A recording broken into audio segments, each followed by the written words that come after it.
is 5:31. Oh, this is just caucus. We're good. She's on her way. She's on her way. Are we going to have a quorum tonight? We will have one. She's in. Quorum tonight, call them off. Yeah, no, we have a quorum. Now here you go. We have it. Yes, please. Thank you. This is just a reminder to those. We're so glad that we are out here now with Caucus, and so that everyone can participate.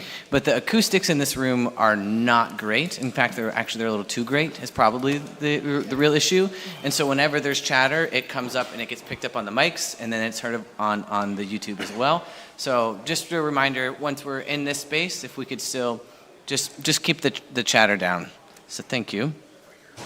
We'll go ahead and get started here. We do have Councilor Flores who will be here momentarily so that we will have quorum. We do not currently have quorum right now, but we are not in a voting session. We're in caucus. So I wanted to kind of start it off to see if councilors have any questions with anything that we will be doing, especially for final passage tonight. There are 3 before us for final passage. We have the 3 code enforcement vehicles, the wastewater treatment plant disinfection systems improvement project, and then the Erie Loop Bikeway Front Street project. And as a reminder, before we get to that vote on that final passage, we will have the presentation as And well. Dr. Titus, if I could, the Absolutely. team is here, so we weren't sure how heavy your caucus discussion would be today, but if you don't have much and you'd like us to start the conversation here in caucus, they'll of course, do a quick overview in the public, but if it's helpful, we are here and prepared during caucus Perfect. time as well. Wonderful. Thank you.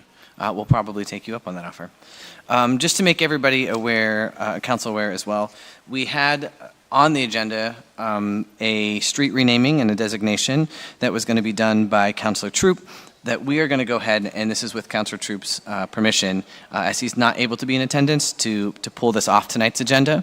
We spoke with the individuals who helped initiate this process. They're okay with us waiting until the next meeting. It does not delay the ceremony that they're going to be having. And then we'll go ahead and let the streets department know as well once we have the rest of the funds paid so they can move forward with the sign making. So that is one of the things. It's not that we're not going to address it. It's just that the person who had brought it forward, and out of respect to them, will not be present tonight. All right. Any questions from council on the final passage stuff? Anything on the first reading?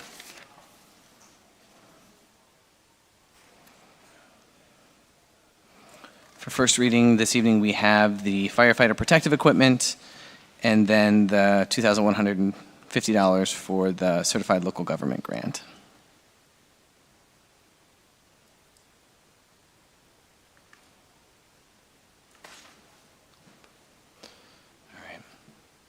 How about under any the transfers or the contracts? Any questions?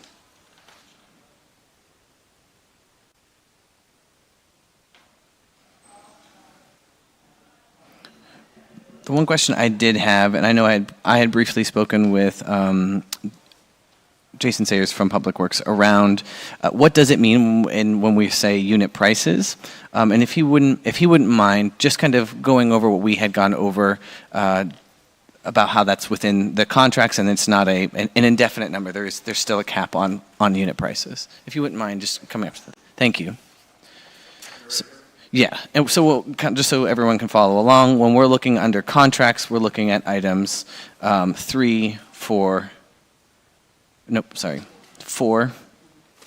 6, it skips around there, 7, 8, 9.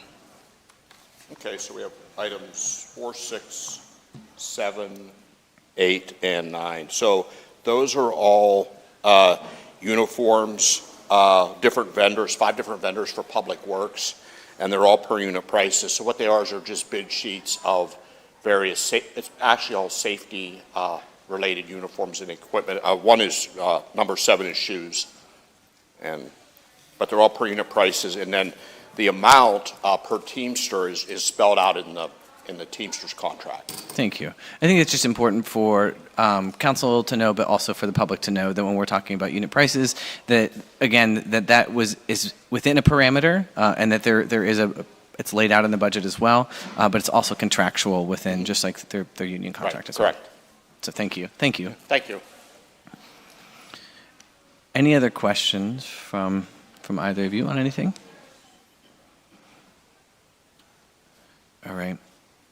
So then I guess if council is okay, then I would invite the administration's team to come forward and start the discussion around the bike lanes. Can I just ask you, who else, Yes. who are we waiting for from council? Do you know who else is coming? Councilor Flores. Yes. Just her? Okay. Yes. Okay, great. So can I ask Jackie, Jackie, sorry, and Leanne, if just we're waiting for Councilman Flores, maybe you guys can come up here. That'd probably just as easy. You can just sit on the end two seats there if you don't mind.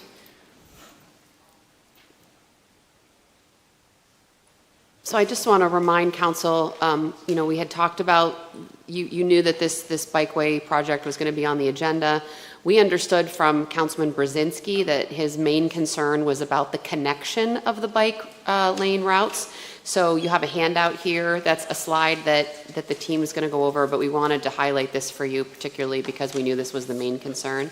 But Public Works and Planning have worked together on this. So they have some slides and a presentation that they'll go over with you, and that way, hopefully, when we get to the regular meeting, we can just fly through some things and move along. So, you guys good? Yeah. Oh, you need the presentation up, don't you? No, I can just speak to the map. Okay, that great, they, yeah. sure. The map that you have in front of you is from the Active Erie Transportation Plan that was adopted by Council in 2021. This map on the first side here shows the bikeway network that was proposed in 2021. These are low-stress pathways. Yes, it's not the one with the yellow side, so this is what was proposed. If you flip to the other side, anything in green on that map shows a completed bikeway that the city has done over the last 5 years. The circle, of course, is what we'll be presenting on today, and Leanne can go over a little bit of the project for the French Street Bike Loop. So the bike loop will go, the bike lane will go from 10th. Can you talk in the mic, Leanne? Sorry. Sorry. Just into the mic, yeah, thanks. So the bike lane will go from 10th Street up to 26th Street. They will have 2 through lanes on French Street with the bike lane and parking from 10th to 14th. In that one area in front of the Charter School of Excellence, there's currently 3 lanes. People tend to park in that one lane on the east, and so we're going to make a parking lane over there so that they can safely park. And the lanes will be narrowed, so it should calm traffic more than because now we have almost 16 and 17-foot lanes. So hopefully that will cause some traffic calming, safer parking, and then the bike lane has safe biking area. So from there at 14th, it goes under the bridge. So it tightens, we'll have 2 through lanes and the bike lane. And the bike lane is a 6-foot lane with a 3-foot painted buffer. And that will go from 14th, the bridge there, to 21st Street. And then at 21st to 26th, we will have, the parking will remain on the east side. We'll have 1 through lane, and then we will have a shared through bike lane on the west. And we're hoping that's an interim situation where we can then carry the bike lane in the future from 21st up through 26th, and then eventually to 38th to have that loop completed. And I just want to add, sorry, that this French Street north-south connector is quite critical in terms of flow and connection. It connects not only to the 10th Street existing bike lane that's already there, but then also to the 19th and 21st is 21st, sorry, another 19th critical and corridor. 21st, right, which are both listed as the bike pathways for the network. And Jackie, can you share the data point about, you were sharing with me earlier about the number of residents who don't have access to cars and how that changes in some of our neighborhoods as well? Sure. Yes, and you'll see this in the presentation later this evening. 19% of the city of Erie is without a vehicle, of our residents do not have vehicles, but in the downtown, that rises and also in certain areas to anywhere between 30 and 40%, and some places higher, where we see in parts of Little Italy, parts of East Side Coalition, and East Bayfront, where those numbers are much higher, within 40 to 50% of the residents without a car. So that data point definitely it drove the strategies and recommendations for the active transportation plan, and the necessity for bikeways and pedestrian connections. Do you know the current conditions of the ones that were done already?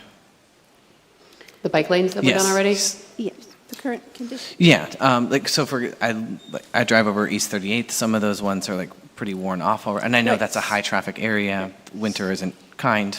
Right, so So- we do refresh the sharrows on 38th Street every year. Okay. So they will be refreshed. Okay. Yes. I would imagine probably once paving season Yeah. Yes. starts and is finished, Yeah. that's when they'd be refreshed. Would it have any impact on the, from 21st to 26th Street with the public safety? Would it have any impact on the public safety vehicles or building that's being there between 21st and 26th Street? And have the residents, has there been any communication with residents on how they feel about it? So I don't think there should be any impact. There'll still be 2 through lanes in that area. We are keeping the parking for the residents there because many of them don't have driveways from 21st to 26th Street. So that will remain. So that will be a single, it will go from 2 lanes of traffic to a single lane So traffic?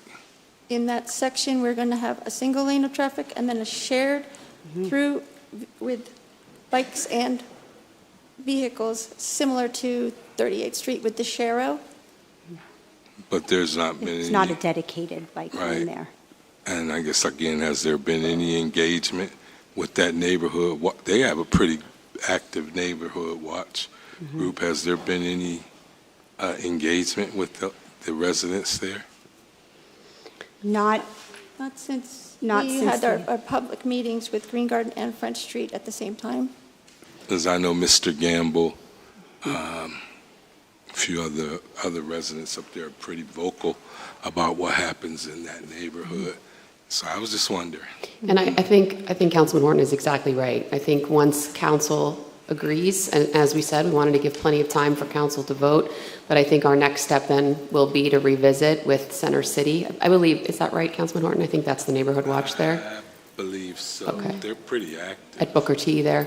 And we can certainly send either this team or our neighborhood resource coordinator out to have those conversations with the neighbors. I think that's a great suggestion. Thank you. Yeah, because other than that, it just comes across as another time, they're being pontificated to against, it's not like, what do you think about this? It's, okay, we're here to tell you what's going on in your neighborhood. So, Any other questions from councilors on the bike part of it? I guess, Dr. Titus, I'd just like to add as well, if you look at the bikeway status for 2026, that's the sheet that has the green and the blue. We recognize that in some cases it seems a little disjointed, but you do have to remember that we're not using any general fund dollars to do these bike lanes. So we have to rely on grant dollars as they come in. So of course, it would make the most sense to do this all at once and have a complete path, but in order to fund it, we need to wait until dollars are secured. So when I talked to the team this afternoon, they reminded me that our Safe Streets grant now, quite a bit of money coming in that hopefully we'll be able to dedicate some of that at least to these so we get a little closer. But I just want to call that out. We agree it is disjointed right now, but because of the funding, we have to continue to do it in phases, but we hope we're getting close. I think it's just to also reiterate the importance of just some of the statistics that were shared in the beginning, and I know we'll get a little bit more into the presentation, that how much of our city does not have access to vehicles as transportation. And I know that there has been statements that have been made around how we've always shared the streets with bikes. I don't think that's an accurate reflection. I don't think that that's true on how we've kind of laid out. We're a very vehicle-centered city, and that is not reflective at all of our population and the needs that we have. I think about individuals who have been faced with discrimination in other capacities and how those systems impact them more when they have access to transportation or when they don't. And oftentimes the only access that they have means to is a bicycle for things that are out of their control, especially when it comes to poverty, and about our new Americans or our refugees and immigrants, how there are so many barriers and how this is often their first way to get to a job, to get to school. And so I think it's absolutely critical when we are talking about equity that we're also talking about equity within transportation and how people are able to get around. I know that there's some frustration, but I'm eager to see this project completed. I think it's absolutely critical for our region, not just for the environment, but for, again, coming back to the equity component of this, because we really have a disjointed city and how people are able to get around. And this is a good step in that direction. It doesn't fix all the things, especially with our winters, but it's a step in the right direction. So thank you. Yes, you're absolutely right. And all of those things are rooted in the active transportation plan, especially equity and accessibility for all. And tonight's presentation will go through a series of data points that helped make those decisions and recommendations for the plan, but also we'll look at things that came out, data points that came out of our safety action plan having to do with fatal crashes and serious suspected injuries, as well as pedestrian crashes and bicycle crashes over the last 6 years. That's been provided because our data really stops at 2023, but we've been tracking what's been going on in our city, and it's a pretty dark picture. And so this is one aspect of solving it. So. And I think as we are watching what is happening just with prices, especially around gas prices, that we're going to start to see an even more shift away from being able to have a one-car or a two-car home. Another thing that has been brought up on council quite a bit, and I think as we kind of revisit this, is looking at those motorized vehicles that we're seeing more and more frequently. Not to approach them in a punitive measure. I really don't, because I think that that's a huge injustice if we approach that from a punitive measure. But how do we incorporate those motorized bikes now and scooters into the plan? Because more and more people are going to be reliant on them. And I think we need to just be mindful of that as we kind of flush this out more. Sure. And that is a big concern because, their speeds can go 20 to 28 miles per hour. So we want them to have a safe space so that it's separated from the vehicle. Yeah, and I think right now too, with just hard to implement on who can ride on a sidewalk, who can't ride on a sidewalk, enforcement around that. And again, my biggest worry is as we look at this that we immediately jump to a punitive measure, and I really want us to not do that, to not do that. Right, and also the health benefits, environmental benefits, economic benefits, safety benefits, all of that come with an active transportation plan. So we'll get into that briefly tonight and provide you with a recap of that plan so that to bring it back to life a little bit since we have this project on the agenda. Thank you. Any other questions from councilors on the bikeway or this project right now? The council person who would normally have rebuttals or questions is not here, so, But Yes. I will add we answered the questions, I think. So hopefully we're doing our best. You guys can go. Thank you so much. Can I just say one thing about the motorized bikes? Yeah. Is that technically they're motorized, if you're driving a motorized vehicle, which includes ATVs, motorized bicycles on a public road, you're supposed to be licensed, insured, and registered. And that's state law. It's the same rules that apply to cars, trucks, and all that stuff. So just want to be aware that what we're talking about is really our bikes that are people-powered. Those bike lanes that we're talking about are not for motorized vehicles technically. And also if they're on the roadway without being registered, insured, or the other thing I said, then they could get ticketed. Yeah, I think that puts us in an interesting predicament when we have retail stores selling to kids, right? And so then it becomes like, well, if you can buy a motorized bike on Amazon, who's accountable for, for that element of it? I just think that needs to be like just a critical part of the conversation as we look, because it's not going to go away. It's going to become more prominent, and it's just where we are. Injuries is going to be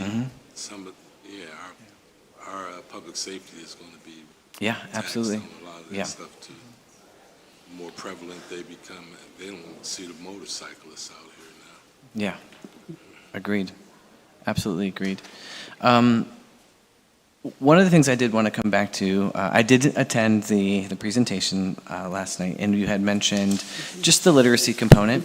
We have a couple of the summer programs on the agenda tonight, so just wanted to kind of get an idea, just for council's perspective of where that literacy program, I know it's very new and in formation, but when we could maybe talk about it or even bring it to caucus. Sure. So first, I will note that the contracts that you see on here, these are the projects that we fund through our Parks Department. So these are not the ones being funded through CDBG. We have two sources of funding here that we use for summer and after school. So the ECAP program, the YMCA, and the JFK Center, I think those are all of them. Oh, and then Footlights further down there. Yeah, those are all being funded through the Parks Department. These are recreational programs. So what I asked Leanne to do when she wrote these contracts up was to put very simple language in that as a requirement of the dollars that a literacy component had to be added. We did not prescribe. We did not say you have to do this. What we simply said was tell us what your component is. And I think I mentioned last night, we are going to call a meeting with all of these organizations after the contracts have been approved to have this conversation with them. And what we'll tell them is that can be as simple as just inviting the bookmobile to come. Like, it doesn't have to be, you don't have to be teaching phonics. Just do something that incorporates literacy. So that's our intent, and we'll cover that in the meeting with them. It'd be great for us to encourage every student to get their library card. So, 100%. 100%. And I'll tell you, when we had our organizational meeting, when we talked about this with some of our community partners, I was a little shocked that the bookmobile and the library never were connected with, for example, some of our summer programs. So when I asked the bookmobile for their schedule, they said, well, tell us where your summer programs are and we'll just go there. So I definitely think we have that level of coordination now. So that's what we're thinking for these. We'll do the same with the CDBG contracts when those come to you in June. And then to your question about a broader approach, one is, as you saw in our proposal to you for CDBG dollars, we are going to ask council to allow us to hire a youth coordinator who would oversee all of this programming. This summer, probably just do baseline, and then next summer work us toward actual outcomes in line with the Erie School District's literacy outcomes. And then in addition to requiring literacy in these funded programs, I'm going to announce in May a Mayor's Book Club that will have an adult and a youth component just to encourage kind of everyone to be reading something together and discussing it. And then in addition to that, we are working with partners like the library, also our independent booksellers, Prest and Warner Books, as well as Hooked on Books, the foundation for the library. They run the Great American Book Sale to make sure that all of their events and dates are included in our summer recreation guide. So our summer recreation guide that typically we mail out this year will be digital, and it will include all of these partner events and programs around literacy. We're not doing them, we're just collecting and informing the public altogether. So this summer is very just baseline. It's just about trying to get a handle on who's doing what, adding a couple of requirements, and then really building forward from there to see what we can do in the future. Thank you. I just had one question on that. If it's done digital, you're not going to have the handouts anymore? Because I know what they used to do previous years, they would send them to the schools and hand them out before summer. Is there any way Yeah, we had, so first of all, I just want to tell council, the cost to print those was $40,000 out of the parks budget. So Right. we made that decision to say, let's put that money somewhere else. Here's what we're going to do. It's a great question. The Erie School District right now has a parent communication system called Parent Square that they're using very actively. They just added this 2 or 3 years ago. It has tailored, individualized communication with parents in all languages. So we asked the school district to distribute the link and the QR code for the guide via Parent Square, and they've agreed to do that.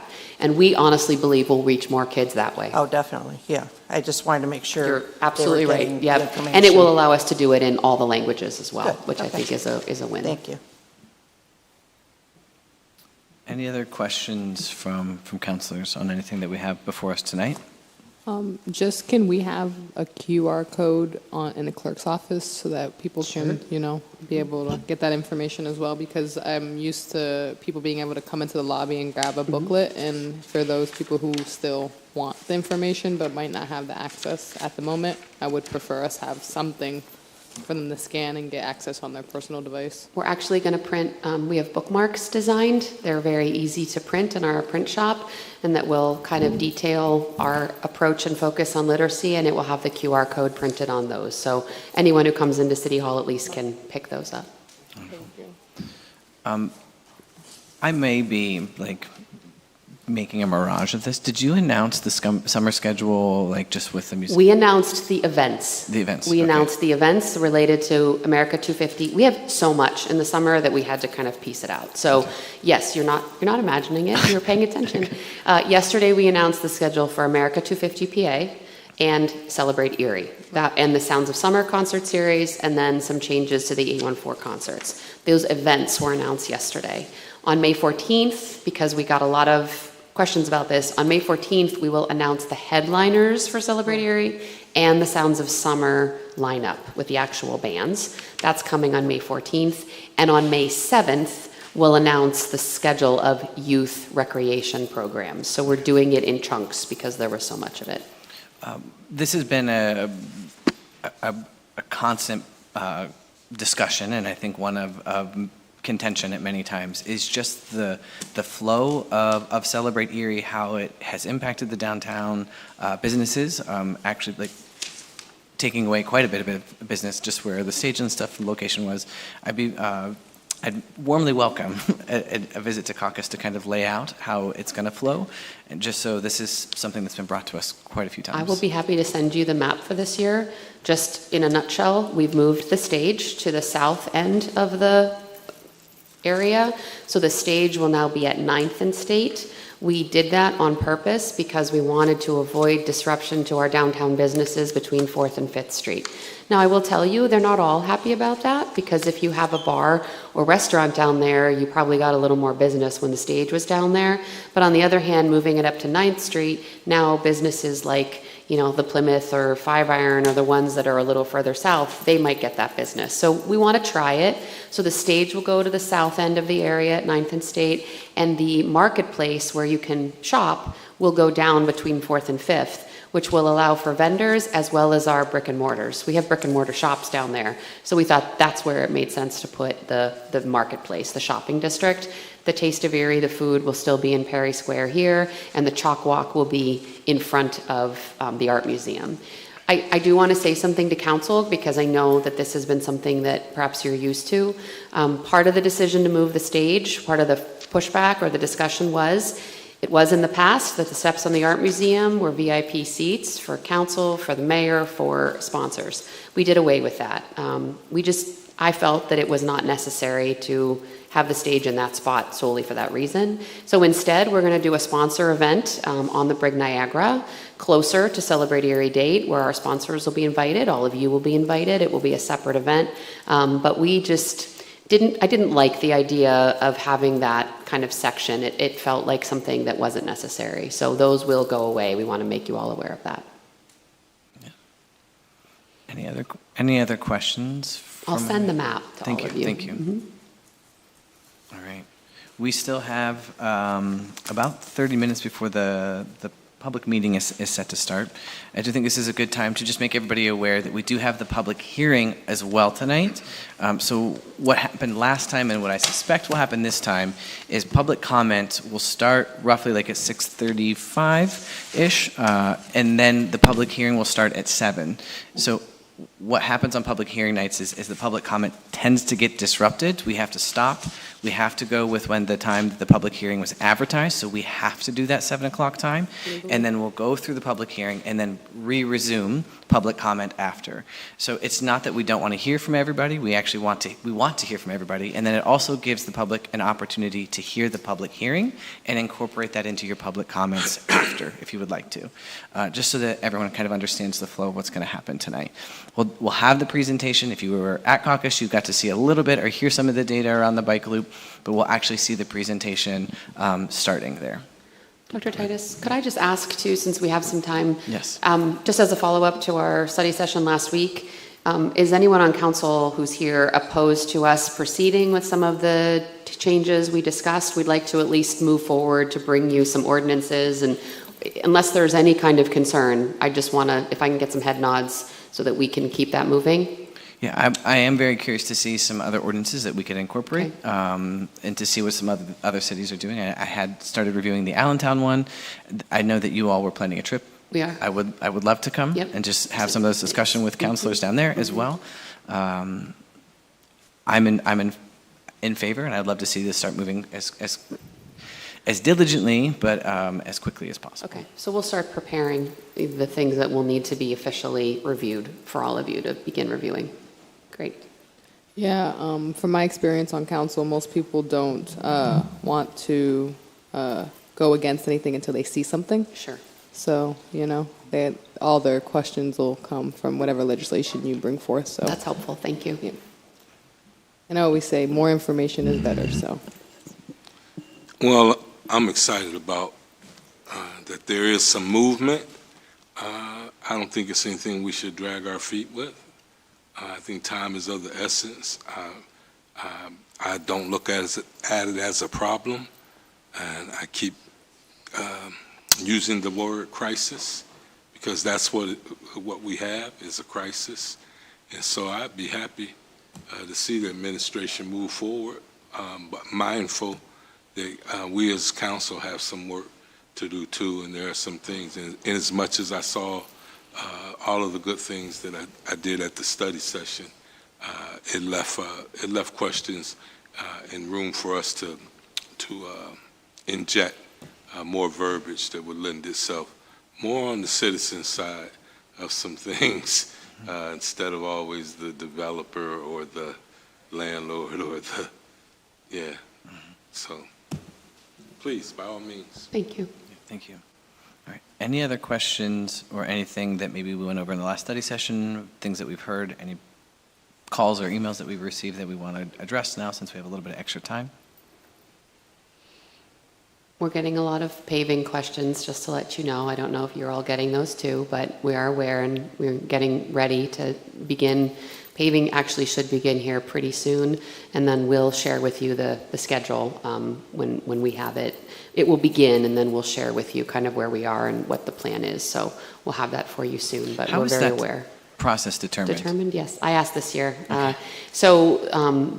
It used to be, apparently, that our Public Works Department would go out and eyeball the streets and try to determine where things, but now because of the GIS data that we have, they're much more able to see kind of citywide what is happening and where the worst spots are. So they'll basically identify really bad spots. They'll also identify spots that haven't been paved in a lot of years. And then they'll also take into consideration any kind of high traffic or high complaint areas. And it kind of that all gets put together into a pool. As you know, then we have a limited budget.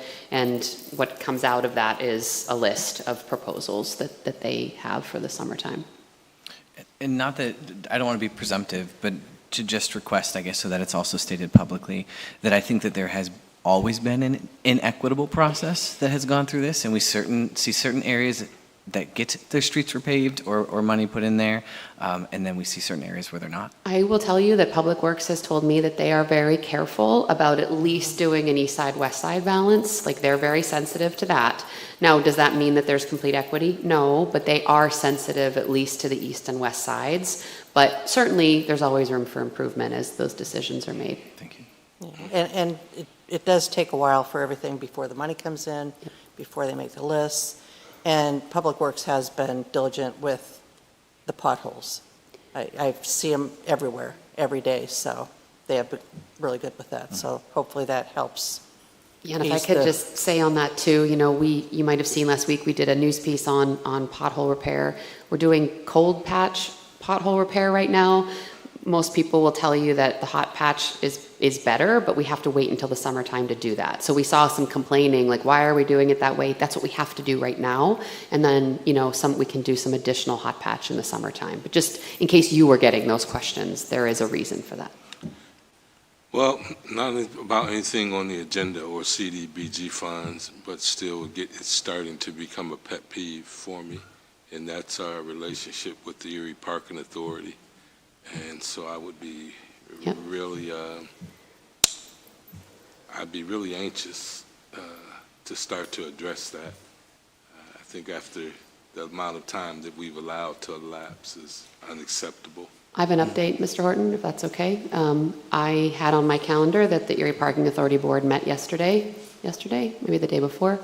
So, what was it? Tuesday. So that evening I emailed Director Friday and said, I know your board met today. I hope you discussed with them the agreement. I copied the solicitor.